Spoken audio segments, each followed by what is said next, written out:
Good morning, I'm Carl Garth and welcome to our monthly edition of the Champion Chat with Councillor Alison Champion from the Sherbourne Ward. Good morning, Alison. How are we today? I'm fantastic. Happy to be here, Carl, as always. Thank you.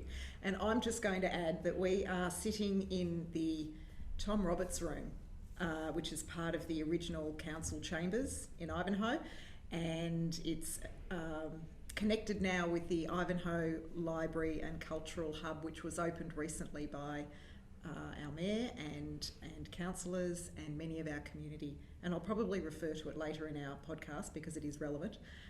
So I'm very excited to be able to start using this space as well. So wonderful. Well, look, Alison, as you say, that is quite relevant to today's topic, which is around town planning. Quite a hot one at the moment with state budgets and federal budgets being released and the trickle down that may have into councils. And I'm sure that you would agree that there's been a lot of work with the library and the cultural hub and everything else happening around the city. Yeah, there is, absolutely. There is a lot of change happening at federal, state and local levels, development, and there is a lot of funding being moved around various sectors, various councils, various states, to improve. Essentially, it's to improve our movement around our cities, as well as our way of living. It's to improve that as well. Okay. So there is a lot happening.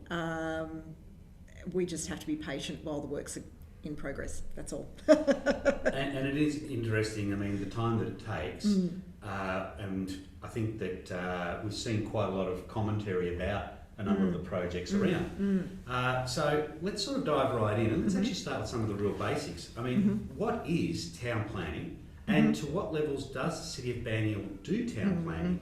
So, you know, especially when it comes to not just local, but their interactions at state and federal level. Really simply, town planning is planning a town. That's really simply what it is. It is working out where roads travel, or where you travel on a road, where the road is going to take someone, that infrastructure and that network.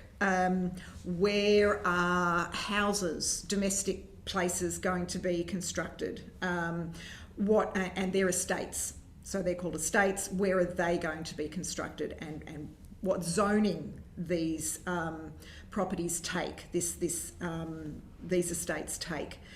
There's also where in that space is there going to be the public services like our libraries and our hospitals and our rail networks, and in amongst all of that then is where are, for example, our defence sites, our training posts going to be, and how many people are going to be living here? What is our population growth expected in 5 years, 10 years, 50 years? Where can we see people move? And it comes back to, we have to look at our history as well. And history shows over many centuries, human beings will flock to a water source. So wherever there is a water source is where we will start.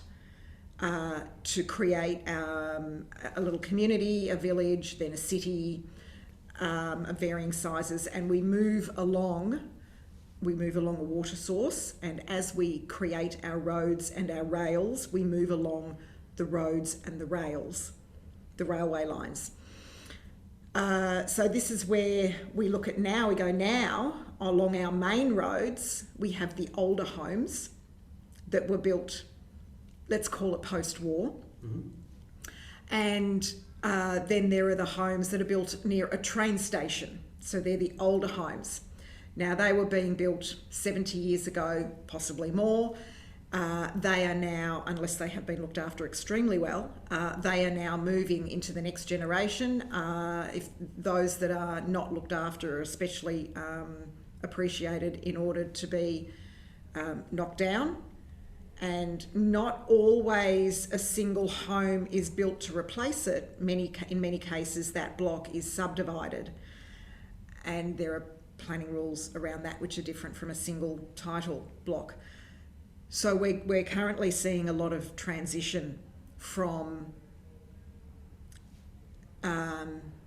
we're going back to the main roads. So we're seeing, in order to not expand out and create urban sprawl, we're being encouraged by state government to look back into our inner suburbs and into the in towards the current our current outer suburbs, if you like, to see, can we put more properties or more dwellings or more places for people to live on that single site rather than having one dwelling. Look, and I think we've got to look at that really carefully. I mean, if you look at the 2015 survey and profile of the city of Banyule that was done, it forecast the population to rise from 122,000 to 140,000. Now, the city of Banyule has defined limits. Where are we going to fit 18,000 people in the next 8 years? That's right. We're going to keep them on the blocks. Let's go with residential blocks. If we look at, say, a suburb like Heidelberg West, that's quite a hot suburb at the moment. Heidelberg West is a hot suburb because of the zoning rules for sites. The fact that we have blocks of land that are around that 600 square metres kind of size. They are rectangular. Many of the homes in Heidelberg West were built post-war and around the time of the Olympics. And so there's the Olympic Village around there. We've got very small homes, duplexes, that were built in order, and that's one of the first kind of subdivisions, our duplexes that were built 70 years ago. So it's not an uncommon design. And so those properties, as they age, as they are not looked after, as they become dilapidated, and not all do, some are beautifully looked after, but as they become dilapidated, our zoning laws allow for developers to go in to buy these blocks and to put potentially 3 townhouses on a site. Therefore, we have 3 types of parties living on a block and not one. It's a really interesting point, especially when we look at Heidelberg West. We understand that, as you say, a lot of it was the Olympic Village, the repatriation of soldiers from World War II, etc. So, in a way, almost back then, low socio-economic. Now, it almost feels like we're doing a gentrification of Heidelberg West. Correct. That's exactly what is happening. That is exactly what's going on. We have more wealth. We are wealthier now, just through our economic circumstances. And that wealth is coming back into those suburbs, those inner suburbs, regentrification to do that. And with our future ways of living and population in mind. So our state government has planning controls or planning their own planning rules, or what they want to see in the state that allows for that population growth. So they have, as well as council, federal and state, those people at those levels have foresight. That's what our advisors, our staff do the research. They have their skills and qualifications. They have the knowledge. They then advise the leaders what to do next, what to see. And we as leaders have got to be able to see into the future using that knowledge, using those statistics. Not always an easy task. It's a very challenging task, and things do change. And obviously last year showed that, and I know we will talk about that very shortly. And so in order to manage the housing needs for, let's go with Melbourne, we're talking about, an increase in population. We need more people to be living on a site that used to take one party and in the future is going to need to maybe take 3 or 20 or 100. And this is why we're seeing a lot more apartment blocks being constructed. So very much a European style model. European style model. Our challenge as Australians is to get our head around living in a smaller space amongst more people, because we are so used to our space. And our country is arid. it is actually unlivable. Most of it is unlivable. And we can't grow crops and we can't survive, and we need to live on the fringes. That's why we live on the fringes. And most of our population is around the fringes of the country, and we need to manage that space accordingly with the population growth. And so we are not used to living in an apartment. That's not what we do in Australia. We live on land. we live on farms, you know. And I'm sure that brings up some of the fears that people have. Okay, we're not going to go for urban sprawl, but what about the other way where people start to worry about urban slum? Urban slum. Look, it's interesting you say that. I remember many, many years ago growing up in a northwestern suburb of Sydney. So I grew up in Sydney, and it was a very middle class suburb. And that in the 70s and 80s, and that's when I first saw subdivisions. Didn't understand consequences or anything, but I got that there were subdivisions. And I distinctly remember my mother calling them the slums of tomorrow. And this is in the 80s. And it sits in my head. And the reality is, unless we look after our property, regardless of whether it's an apartment or a unit or a house on land or a farm, unless we look after it, it will become a slum. Yes, very true. Okay, so let's talk a little bit more about some of the projects that are actually happening in the Banyule City area at the moment. And if you could just give us some examples of federal, state and local ones that are happening. All right, well, we'll start with local. So local, look, this is one that's just been completed. There we go, the Ivanhoe Library and Cultural Hub. This was a conversation that was started many, many years ago, even before I was on council, and is now completed. Watermark. Okay, 1 Flintoff Street is another one. That was actually, the council offices there were actually opened officially, so my first year on council, and the original Watermark building, so that was the old Greensborough pool. And I actually remember the old Greensborough pool. I've been here for just on 20 years, and I remember driving past it, seeing the old Greensborough pool. I never used it, I didn't need to, but I saw that it was, hole in the ground, lots of concrete around it. The old Greensborough pool. I actually used to like the Greensborough pool. Yeah, and a lot of people have a lot of happy memories of that. However, the vision for council was it needs to be more than that, because we're not just going swimming. We now go to a gym. Now, 50 years ago, we didn't go to a gym. 50 years ago, we got out on our bikes or we went for a walk or a run ourselves. It was easy. We didn't have this knowledge we didn't have as much knowledge about nutrition and personal physique and health, generally that.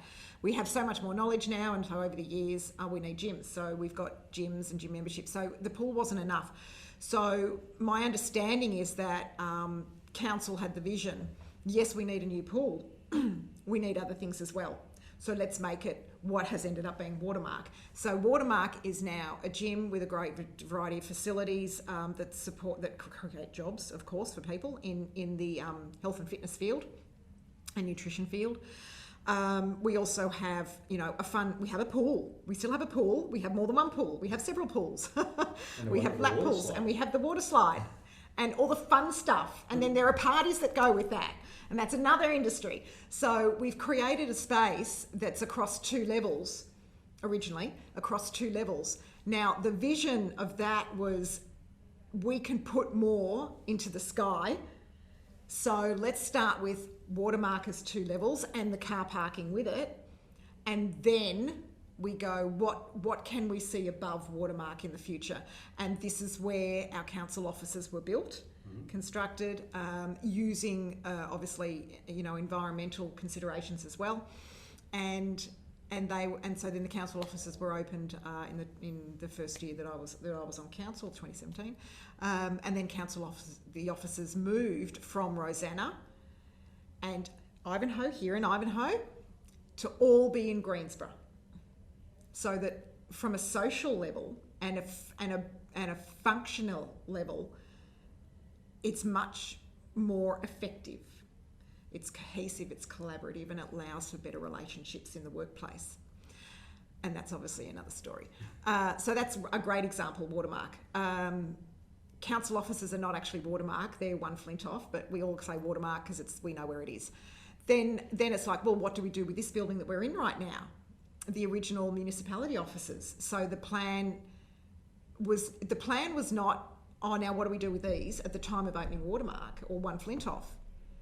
The plan's gone way back 20 years, possibly more. You look at the whole city, we go, we've got this in Ivanhoe, it's not going to be big enough. What else have we got in Banyule? Where do we want to be as a council? We're in 3 offices at the moment, and that's been fine when our population was much lower. Now we need to be together. Where do we go? And so these are where the conversations and the sites are found and looked for and found. What can we do here? And it's always, what if? What if? Can we do this? What's this going to look like? How's this going to... So a lot of it's obviously on paper and conversations.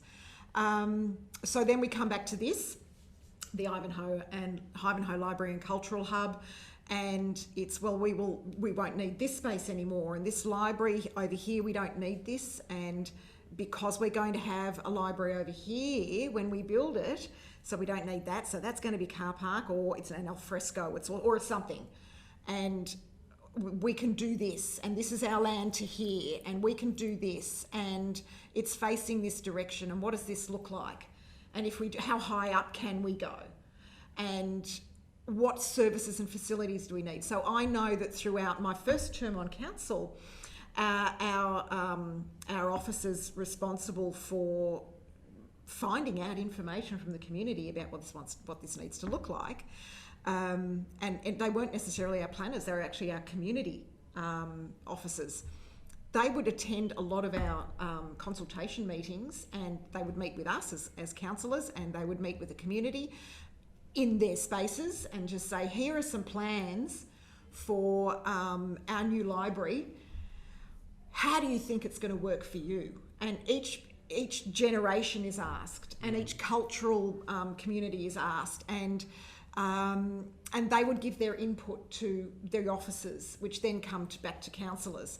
And some of us were actually there when we're hearing these conversations. And so I was on the Banyule Age Friendly Committee, for example, for a few years, and I heard from an aged person, well, how do I get from that level to that level? Have you got lifts? Have you got ramps?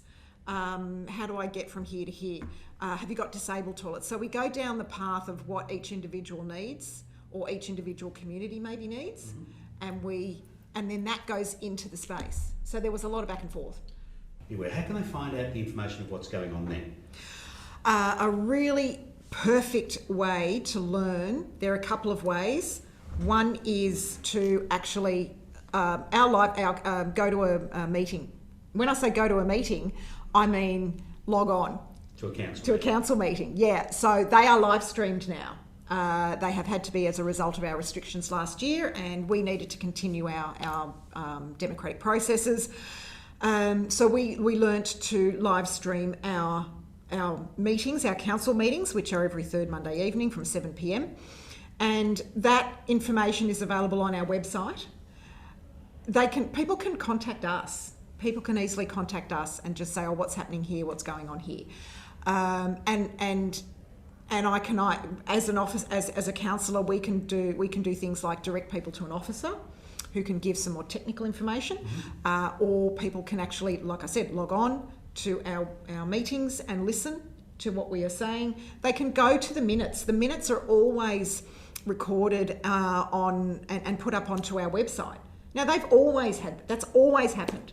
So the written word has always been accessible on the Banyule website. And I would also assume that on that website there would be a page showing what future plans are being discussed. There's that sort of information on there. Absolutely, yeah. Every fortnight we as councillors receive what's called a ward report, and that's a planning document to alert us to what's going on in our ward and around, obviously around the city.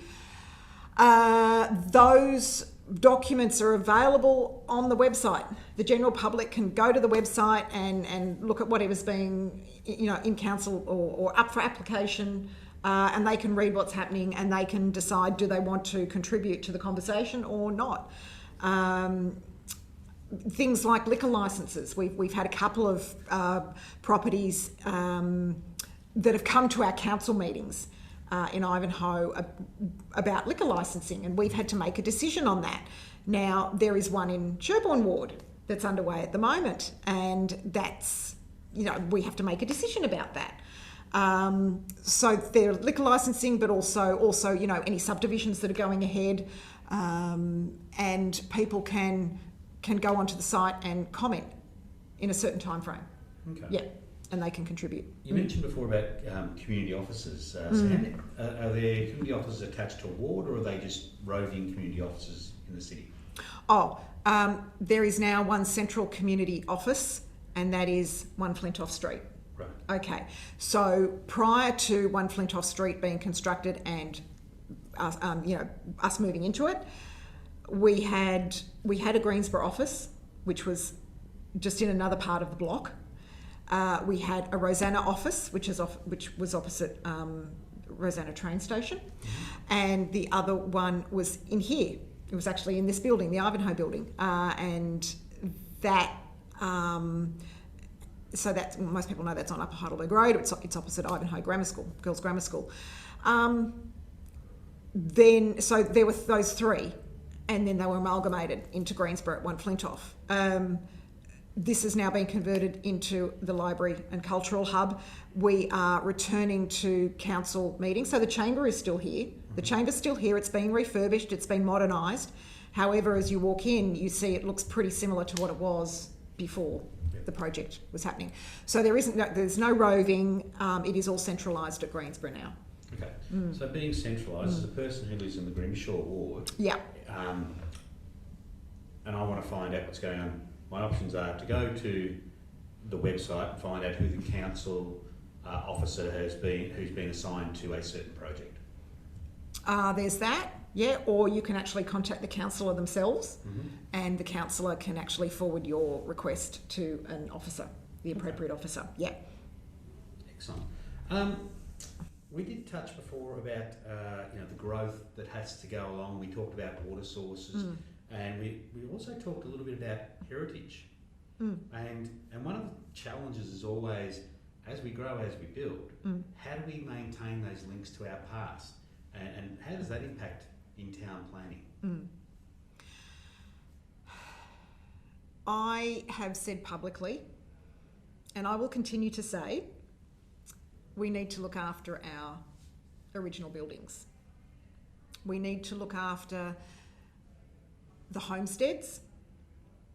We need to look after some of our public buildings, which should have been maintained. And public buildings are more likely to be maintained than private homes. And for me, we look after those because they are examples of architecture from a particular era. They are examples of a human being's work. People built these structures for a reason, and they represent an era. And while there are things that about this particular era we don't connect with anymore, we don't believe in, for whatever reason, we don't practice, the buildings themselves are still remnants of that era, and they still have a function and a purpose, and I believe should still be looked after. A classic is the Banyule homestead, and that's an item that came to council because the people who bought it about 6 or 7 years ago told council. They knew what an important building it was, and they told council, and they told the agent, oh no, we're just going to use it as a home. And a few years later, they put in an application to convert it into a function centre. And the community, the very close community of Buckingham Drive and others objected. And successfully, and I'm going to say successfully, it is still a home. And what is beautiful about this is that the person who so the property ended up going to market, it sold, and what is perfect about the fact the new owner owns it is they were the underbidder of the previous sale. Right. And they were very, very disappointed. So they are making it a home. It's their home and they're looking after it now. And that is a beautiful example of architecture in our city that is being maintained. Well, even this library is attached to a beautiful Art Deco style building.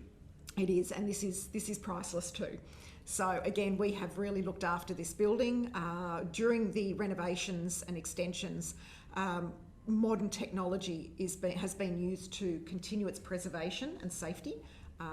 So fire, it's had some fantastic modern fire retardants put in. You can't see it, you don't know. If you're not told, you don't know, because the building is an Art Deco building still. And we actually have our volunteers celebration there this afternoon, so we're finally back using it as a function centre. We're so excited, and we've had our citizenship ceremonies there, and they're some of my favourite events. So we have the privilege of being in a building that was built many, many decades ago, and we can still appreciate the architecture. And yet we've extended and used modern architecture and modern building standards to enhance the building, and it's just different. That's all. When I take Hatch, Hatch is a beautiful building. Sorry, Hatch is... my apologies. Hatch. Hatch is our building that is known as an art gallery. We've been using it as an art gallery. It's actually across the road at the back here in Ivanhoe. And the locals, it is a very special building. I acknowledge that. It's small. It's a small art gallery. It's a very special building. It's another perfect example of architecture of its era. It's solid. It's well loved. It's been well used. It's been respected and appreciated. And this is when I did come out publicly to say, we need to look after this building. It is historical. Someone built it, and it can be used. Now, unfortunately, it's a building that is not going to be maintained. So this comes back to long-term vision by either council or state or federal leaders. How do we use this space? Now, with our population growing and our needs and wants growing and our skills and development growing, we have a lot more art. We need a lot more art space and space for functions and events. Hence, we have, the Ilch, as we affectionately call it, and other function spaces. Like at One Flintoff, we've got function spaces. Therefore, a building like the Hatch is too small, or it's outlived its purpose, and that block is earmarked for a different site, a development site. And this is what upsets many, many people. And I appreciate the upset. And this is where state, federal council, local council have to manage the population growth and the services and facilities that are needed by that population. And we are always going to have our local residents be upset about a change. Bless you. And rightly so. Rightly so. There is change. Many, many people don't like change, don't want change. Not just the disruption, but the fact something's going to be different there. And we often go back to our childhood and go, I remember that used to be that, or that used to be that, and I remember doing that. And the stories are fabulous. However, 50 years ago is not helping. How we lived 50 years ago is not how we're going to be living in 50 years' time. So we have to look forward. So this is where some blocks, not only just a house block, but also a block of land between streets are earmarked for certain developments. And as a councillor, I may get that information before the community. However, I don't necessarily get the information before staff or officers or people at state level. So coming back to one of your original questions at state, I can tell you right now that I guarantee you today, at state level, there is a site that is being earmarked at a local council within a local council, it's going to be earmarked for something different in 15 years' time. Guarantee you. You may not know what it is. You may not know the site. You may not know what's going to happen there. You may not know what's there now. But I am telling you now, there is at least one site in a local council area now that has been earmarked for future development. And you won't know until 15 years' time.